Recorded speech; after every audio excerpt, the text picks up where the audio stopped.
into a really thought-provoking paper.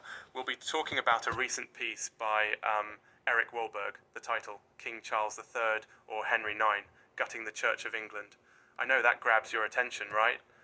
For those curious about history, religion, or honestly just how society is changing before our eyes, this one is for you.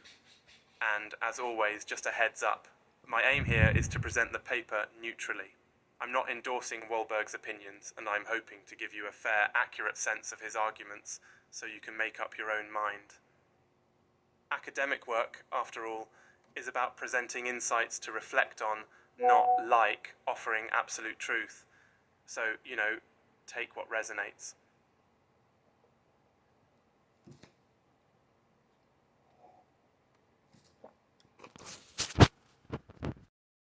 Well, Eric Walberg explores a super pressing and provocative question.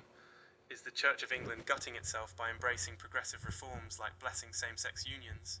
And what might this mean for its role in Britain and its influence across the world?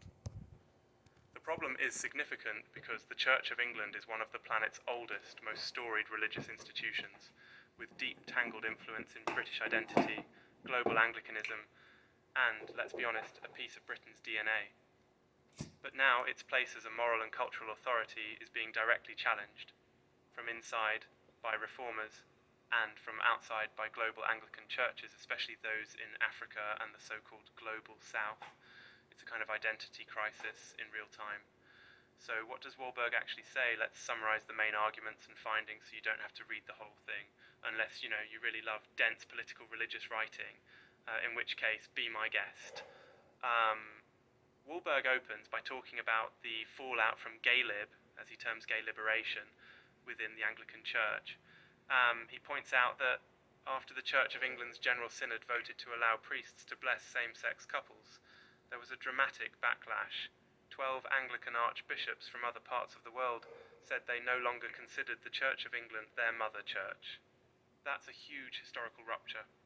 Zooming out, Walberg notes that only 2% of Britons actually attend church regularly, and over the past decades, there's been a sharp decline in people calling themselves Christian overall. Meanwhile, churches in Africa and Latin America report much higher rates of participation. So, while the theological reform may feel like progress for some in the UK, for the bulk of practicing Anglicans globally, say in Nigeria or Uganda, it's viewed as the Church's abandonment of historical doctrine and, moral collapse. Walberg's calculation, whether you agree or not, is that 98.4% of real Anglicans are now estranged by these changes, possibly excommunicated in practical terms, at least in his eyes. He also makes this dramatic point kind of provocative, to be honest, that the attempts to modernize are, in his view, neoliberal and even Darwinian. He compares the reformers to wolves preying on what he calls a sick deer, namely the weakened church in Britain, while the more vibrant Anglican communities in the global south resist those changes. And interestingly, he predicts that with this division, those global south churches will form their own institutions, leaving the Church of England even further weakened, maybe on the road to losing its status as the state church. So it's a little bit of a crisis, at least in his telling. And here's one sort of random but weirdly compelling aside Walberg throws in. He talks about Roald Dahl and how British culture, including literature, is being revised to remove language seen as offensive today. Somehow, for him, this echoes the broader trend of reinterpreting tradition. I don't know about you, but sometimes I wonder what Roald Dahl would have thought about all this. Did you know Charlie and the Chocolate Factory has, several different published versions floating around now? Just a tidbit. See, I get derailed sometimes. Back to business. Back to the church drama, Walberg also describes the internal tension. Archbishop Justin Welby, the leader of the Church of England, publicly supported the blessing of gay couples, but stated he personally wouldn't conduct such ceremonies, citing obligations to the global Anglican communion. According to Walberg, Welby faced huge pressure from both within the UK Parliament and from conservative voices across the world. So, what does all this mean for you as a listener?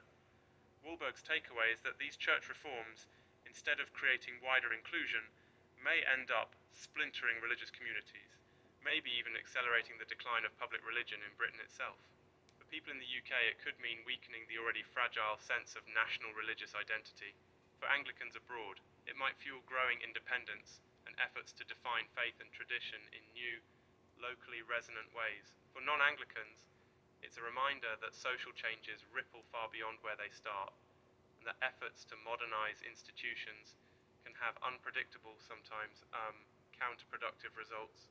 But again, I want to underline, I'm not telling you these are facts to be swallowed whole. Walberg's views aren't gospel, and the world's a lot more complicated. But I hope you've gained some food for thought, maybe even something to puzzle over as you go for a stroll or make your next cup of tea. That's it for today's episode of In Depth with Academia. I'm Richard Price, and I hope you'll keep exploring these questions critically, curiously, and always with an open mind. Thanks so much for listening. See you next time.